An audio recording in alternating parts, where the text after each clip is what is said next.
Christmas sermons, or at least the Sunday before Christmas, I think are kind of an easy one to do, and maybe that's why they're letting me do it today. I think on the Christmas Sunday, the Sunday before Christmas, you expect a message from the pulpit that's something about Bethlehem, the birth of Jesus. Maybe there's some clever twist on it that they try to put on it that you haven't heard before. But what's more is this sermon's a little bit easier because I know the reality is with all the mess that goes with Christmas, all that is Christmas and how involved we are with it, it's very hard to sort of focus and remember what happened on Sunday. Christmas is a mess. We're always trying to make sure it doesn't look like a mess, but it is. It's a mess. We're always going to have a mental checklist of what we need to do to make Christmas clean and complete. For instance, if we just take the gifts portion of Christmas, we're always thinking through, did I get everyone a gift? Did I take off all the price tags for my gift? Did I wrap it just right with the right wrapping paper? Did I spell everyone's name right? Wait, this person just got me a gift and I didn't get them a gift. Okay, now I need to check, does Amazon do half-day shipping? We're trying to figure out how to make sure that we get it all right, and that's just the gifts. So I know there's a lot of things running through your minds, a lot of things that go with Christmas, but I do want to put you at ease and let you know that your elders of this church did get you a gift. They decided to give you a break from Jason's preaching, which I think is most generous. That's great. And in fact, real quick, they actually did get you a gift. If you don't know what our elders look like, here they are right here on the screen. Merry Christmas from the elders. I think Glenn is my favorite in this picture. Tam is just holding him.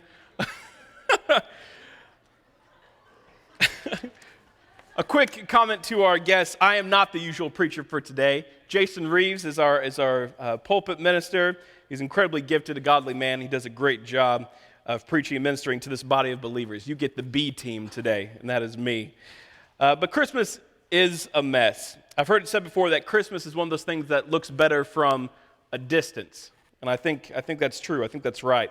Besides the gifts, you have the traffic that goes along with Christmas, traveling to see family traveling to see you, the decorations, the Christmas parties.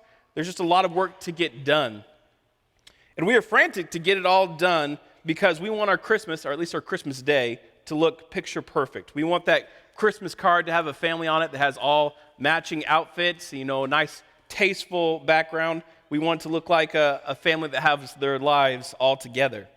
We want the tree or the fireplace that looks like they could be featured on Pinterest, maybe. We want our Christmas decorations, our outfits to be Instagram worthy.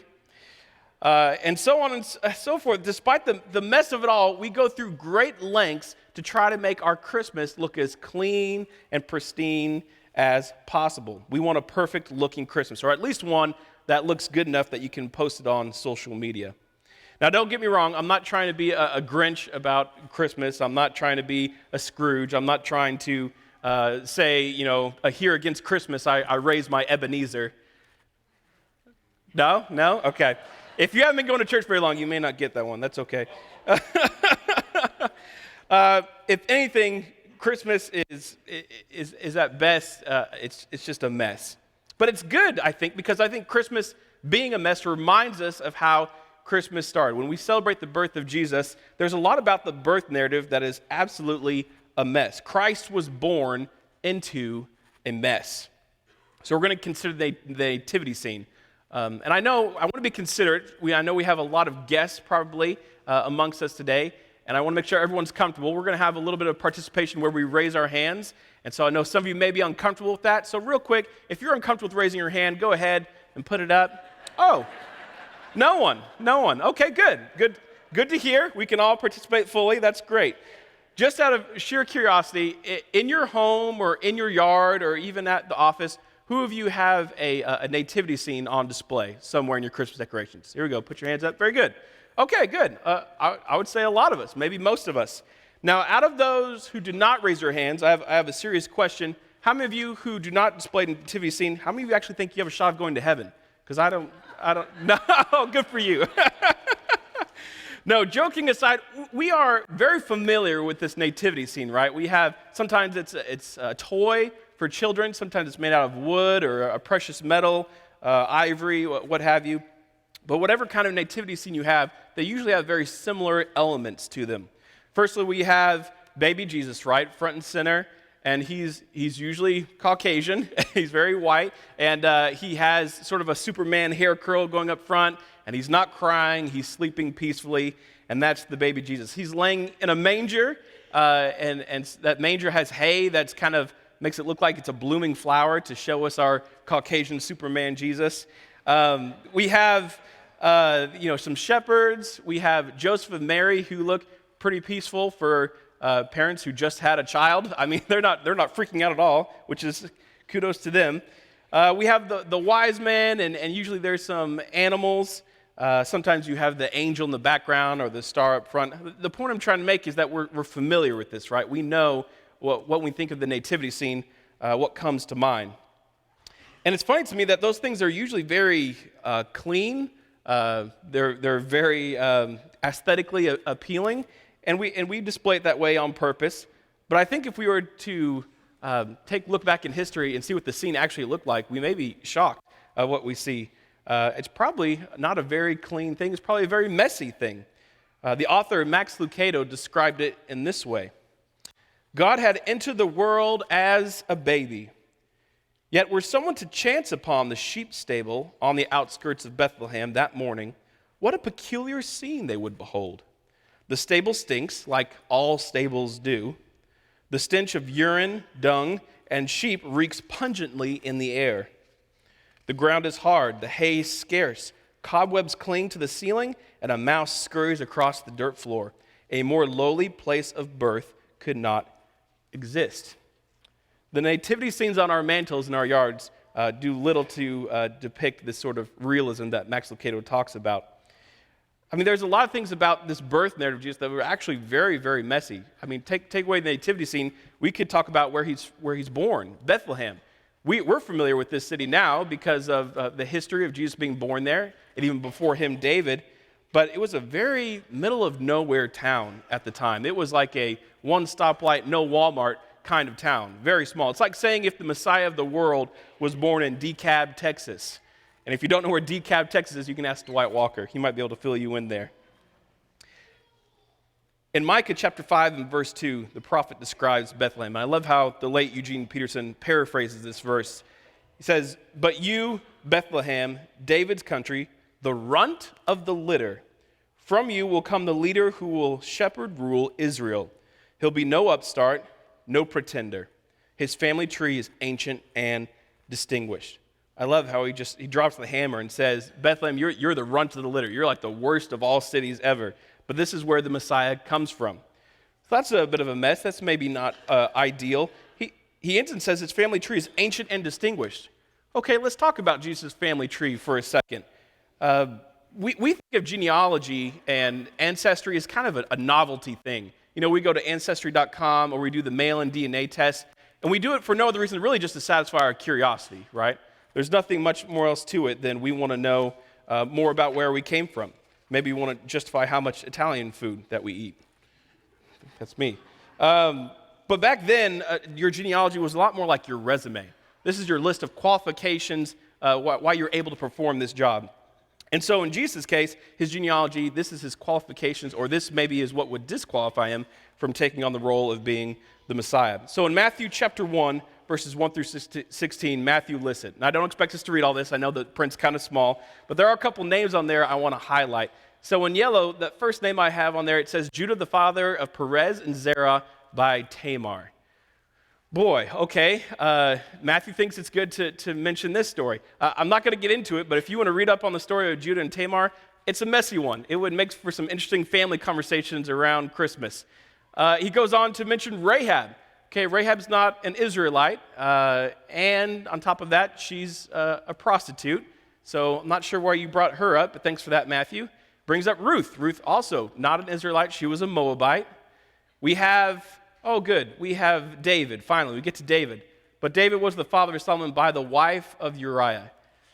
Did you have to mention that, Matthew? That's kind of a rough story. It's a messy story of David committing an act of adultery with Uriah's wife Bathsheba, and then subsequently murdering Uriah. That is not a very clean story at all. But he lists all these people in Jesus' genealogy. And then we get to the very end, he talks about Joseph and Mary. Okay, genealogy aside, let's just talk about Mary and Joseph and the mess that was created for them. So Mary is confronted by an angel, told about the birth of Jesus. It's coming. Okay, great. The angel says, by the way, God thinks it's best if you're pregnant before you get married. The Holy Spirit's going to come on you and you're going to have a virgin birth. Okay, that's okay. I guess we'll go along with that. Joseph's freaked out by that. He's thinking he's going to divorce her quietly, and the angel reassures him, says, no, this is God's plan. Well, God's plan was convenient for him, but inconvenient for Joseph and Mary, right? This is something they're going to have to endure. I'm sure they know that they're in the right. They've been approached by angels, but I'm sure they had to endure the snickering and the looks. I mean, all around Mary's very public premarital condition. And so there's a mess there. There's a mess surrounding the birth narrative of Jesus. So even outside the birth narrative of Jesus, we can go into Jesus' life and talk about all the messes that surround the ministry of Jesus. Christ's life caused a mess. If you think his birth was a mess, let's get ready for his life, because his life caused a mess. And we don't like to associate Jesus with a mess. I think that kind of goes against the way we like to think about Jesus. We don't like to think of a man who created a mess everywhere he went. We like to think of him as the one who fixes the messes, the one who cleans up our messes. He provides for the needy, right? He ministers to the lowly. He fixes the broken. He's the great physician, something that Luke likes to highlight in his gospel. And while all that is certainly true, all four gospels that record the life and ministry of Jesus do an excellent job of illustrating how much of a mess Jesus caused by his life, by his teaching, by his actions. We'll take his parables, for instance. We have one of his parables in Luke chapter 18. And it's the parable of the Pharisee and the tax collector. These are two people who are vastly different, and they're both praying in the temple. Now, the Pharisee prays a very showy, a very self-righteous prayer. And in contrast to that, the tax collector prays a very contrite, very humble prayer. And at the end of the story, Jesus says that it was the tax collector rather than the Pharisee who was justified before God. And why that kind of makes sense to us now in our setting. Back then, this was radical. You're saying that the Pharisee, who is the religious elite of the time, someone who had political power, someone who was well thought of, is not the hero of this story? And Jesus says, no, it's the tax collector. And they say, the tax collector is a traitor, someone who collects money from his own brethren, his own people, and gives it to Rome? And then keep some of it for themselves to make money? No. The tax collector can't be the hero. And Jesus says, no, the tax collector is the hero in this story. The tax collector acknowledged his mess before God and went home justified. Jesus did this again and again in these parables of reversal, where he says, okay, you think this way's up and this way's down? Nope, it's the opposite. You think this way's right and this way's left? No, you got it wrong. It's actually the opposite. He's always challenging the status quo, and he wasn't afraid to challenge people who thought they knew what God's teachings were all about, who thought they knew what God's teachings were for, and who taught people like they knew what it was for. Jesus was not afraid to call them out and to create a mess. And it wasn't just Jesus' teachings that were creating a mess. I mean, sure, he was talking about praying for your enemies and bless the people who persecute you. If someone hits you, don't retaliate. There was a lot of things in his teachings that were creating messes for the people that heard him, especially the religious leaders of the day. But his actions especially were creating this mess. Jesus was not afraid to upset the apple cart when it came to his actions. I mean, he was in the temple, and we see the instance of him overturning the tables of the merchants who were trying to take advantage of the people who were sacrificing to God in the temple. He physically drives them out. He is creating an actual mess in this story. And it came to the Sabbath, when it came to eating or healing on the Sabbath, not a problem for Jesus. He doesn't mind doing his own thing. When it came to touching the leprous or people who were the untouchables, the unclean, not a problem for Jesus. He can address that mess, not a problem. Most religious leaders of the day would not dream of being associated with some of these big messes, these people who are adulterers, these people who are tax collectors.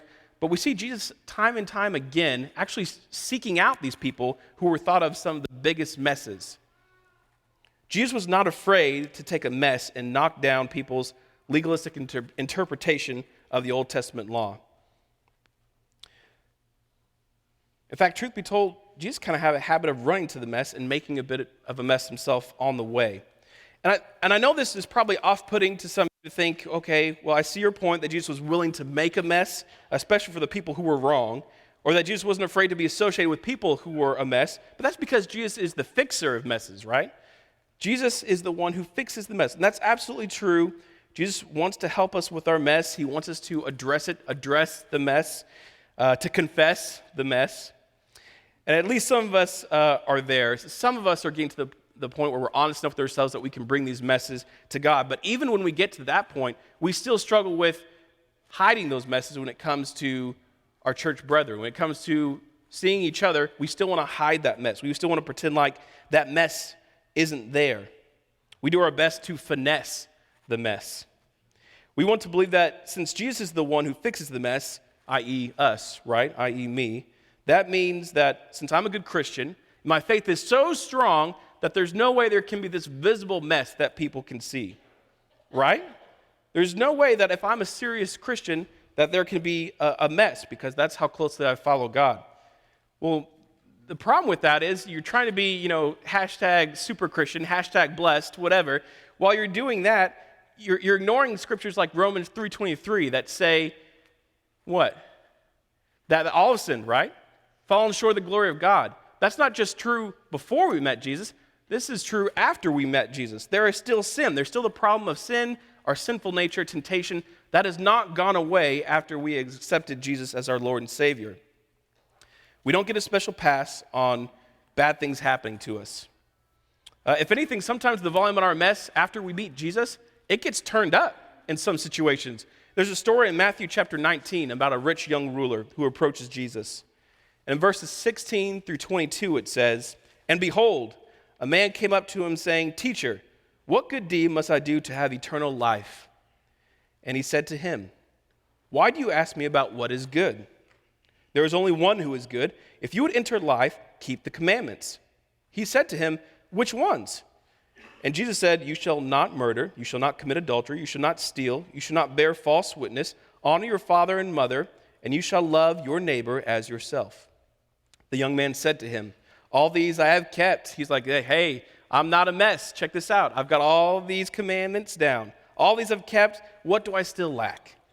And Jesus said to him, "If you would be perfect, go, sell what you possess and give to the poor, and you will have treasure in heaven. And come, follow me." When the young man heard this, he went away sorrowful, for he had great possessions. If someone was to ask me if that young man, that rich young man, was more of a mess before or after he talked to Jesus, I would say he was more of a mess after. Jesus talks to him and pinpoints what his mess is, and that guy goes away in tears because of Jesus' words. And this is what Jesus does for us as well, right? When we get to know who Jesus is and how much he loves us, we start to see more and more how much of a mess we actually are. And sometimes that's unnerving, it's unsettling, it's certainly uncomfortable. Jesus gets us to face our mess. Now, once again, I'm not saying that your life doesn't change when you become a baptized believer, or that when you're baptized, the mess doesn't change. The mess absolutely changed. The mess undergoes a radical change. I want to tell you what I mean by this. So I think we like things that show us that things can change. How many of you here like to watch Christmas movies? You have a traditional Christmas movie that you watch? Remember we did the whole hand-raising thing? Let's do that. If you watch a Christmas movie every year, something tradition, raise your hand. Okay, a lot of us. For me, the week before, usually I work in Elf, right? Elf is a new classic. I have to watch Elf at least one time. For Christmas Eve, I usually fit in Home Alone. Home Alone is one of my personal favorites. I like Kevin McAllister and all that he does. One or two, you don't have to go beyond that. Those get weird. And then for Christmas Day, I don't know why, but for me, the classic for Christmas Day is the Muppet Christmas Carol. I just love the Muppet Christmas Carol. It's so good. But it's true to me that I think when I think of a classic Christmas movie, it doesn't seem like Christmas if at least for a couple minutes I have to catch It's a Wonderful Life. That has to happen. It's a Wonderful Life, of course, features the character George Bailey. And the story goes that George Bailey has all these terrible things happen to him. His business is failing. He's in financial trouble. There's stress in his family. And he's brought to such a low that he is actually driven to a bridge where he's considering jumping off and taking his own life. He is He is deep in the mess, right? And then we know the story. He meets Clarence, the angel, shows him a new perspective on his life, and by the end of the movie, George is a changed man, right? And even at the end of the movie, some of his messes just get cleaned up out of nowhere. The town comes together, they donate a bunch of money, and all of a sudden his messes are all taken care of. He is changed. They tie a pretty bow on the end. And I think we like movies like this where the change happens. You could talk about The Grinch or The Santa Claus. There's a lot of movies, even Elf. There's these movies that have these redeeming arcs for characters, and we like that because on some level, we want that to be us, right? We want to think that there's this journey that I go on that I'm going to have no more messes at the end. And I think in Christianity, it doesn't work that way, at least not in this earthly life. There is always going to be a mess. We don't like to admit it, and we don't like to talk about it, but the mess is still there. Once again, the mess doesn't change. The mess absolutely does change. Everything changes. We undergo a change where the mess goes from us admitting there's a mess, saying, I am a mess, to saying, I am his mess. And sometimes we think, no, that's not right. I want to resist the idea that I'm a mess. I need to clean up all my messes before I can prove that I'm a serious, committed Christian. If your definition of a serious, committed Christian is someone who is mess-free, then there is not one serious, committed Christian in this room today, because we're all a mess, right? We're all a mess. Christ died for 0 mess-free people. He died for the messes. Christ died for a mess. When Jesus arrived in the mess, when he was brought to this earth, God made a declaration that he was desperate to be united with his messy children. To you and me, we are his beautiful mess. And as such, Jesus did nothing to avoid those in life who would be considered a mess. He dived in amongst them. God used Jesus as perfect, pure, holy hands, and he through Jesus came to the world, stuck his hand into the muck and the mire and the mess to grab onto us, to grab onto our hands and pull us out. He is not waiting for us to work our way out before he will help us. He's wanting to meet us where we are. Ministry can be a very messy thing. And in fact, this is supposed to be where the church is for. We're supposed to be here for the messes. And one of the messiest ministries we have, one of the best ministries by far that we have is Celebrate Recovery, right? Where we deal with people who have a mess and we talk about it. And on Friday night, there are some people in that room that are a big mess. And the only difference between those people and the people sitting here today is at least they have the courage and the time to talk about it. And sometimes we come here this Sunday morning, even though we all know we have a mess, we're not going to make time to talk about it. We're not going to make time to address it. We're going to sit here, listen to a nice sermon, and go home in our Sunday best and not address the mess. We need to find ways to address the mess, to acknowledge it, because Christ died for our mess. So this morning, I want to go through a practice, something to help us. What can we do to be more public about this? What can we do to be more accepting that I'm a mess and you're a mess? Because it's very tempting to play sort of the comparison game. Sometimes I think we want to look at each other and say, that person has their life all together. Like there's a man standing across the church hallway, and you think, man, I know he's got a great career. I see that watch he's wearing. He's got his life together. Man, I'm a mess. That guy's got it all together. No, you're both a mess, okay? I mean, there may be some shinier things, but you're both a mess. Or the mom who sees another mom she wears the cutest outfits, and her kids mind her, and she's got them in all these great classes. They're learning different languages. Man, I'm a mess. That mom's got it all together. No, you're both a mess, and we need to be able to see each other that way, and we need to be able to admit that about ourselves. So this is what we're going to do. I want you to say with me on the count of 3 that I am a mess, okay? We ready for that? 1, 2, 3. I am a mess. Okay, now turn to the person next to you. Turn the person to your left and say, I am a mess. Turn the person to your right and say, I am a mess. I am a mess. Yes, we are a mess. Okay, let's go one step further. How many of you have your phone with you, a device? Take your phone out. We're going to take a Sunday selfie. Here we go. Get your phone out. You're going to take a selfie with someone next to you. Here we go. I'm going to get my phone. Thank you, my bride. All right, take a selfie. And I even provide some hashtags for you if you want to post this. We got Messy Christmas, Merry Christmas, His Beautiful Mess, Address the Mess, Profess the Mess, Possess the Mess, Express the Mess, Process the Mess, Confess the Mess, Bless the Mess. Take your pick. If you don't know what a hashtag is, it's just that pound sign on your phone. You'll figure it out. It's fine. Go ahead and take a selfie. Do it. Do it right now. You can post this later if you want to. Here, I'm going to get on this. Here we go. I'm a mess. Okay, good. Very good. I know that on social media and in public ways, we don't like to overshare sometimes. We feel like maybe we're being awkward for someone else because we're admitting that we're a mess. But this is what we're supposed to be about. If you hide your mess too well, sometimes we rob the opportunity of letting your mess be a message for someone else. Paul talks about this in 2 Corinthians. He just frames it so well, and I don't have it on the slides, but in 2 Corinthians, Paul talks about this mess in his life and how the mess actually ended up being something that blessed him, this thorn in the flesh. In 2 Corinthians chapter 12, verses 7 through 10, he says, "So to keep me from becoming conceited, because of the surpassing greatness of the revelations, a thorn was given me in the flesh, a messenger of Satan to harass me, to keep me from becoming conceited. 3 times I plead with the Lord about this, that it should leave me. Lord, take away this mess. But he said to me, my grace is sufficient for you, for my power is made perfect in weakness. My power is made perfect in your mess. Therefore I will boast all the more gladly of my weaknesses, so that the power of Christ may rest upon me. For the sake of Christ, then I am content with weaknesses, insults, hardships, persecutions, and calamities. For when I am weak, then I am strong. When I am a mess, then I am strong." God is at work in our mess. God desires to bless this mess with a plan of salvation that lasts for eternity. We need to be able to acknowledge the mess. God has a purpose for our mess. We need to be able to give up the mess we are, and I'm including myself in that, the mess I am. We need to give up the mess I am to the mess CHRISTmess in the business of life is going to do its best to erase what we just went through this past hour. It's going to do its best to try to take away what we've learned this morning, the experiences that we have, the emotions that we felt. And I want you to do your very, very best to try to fight that.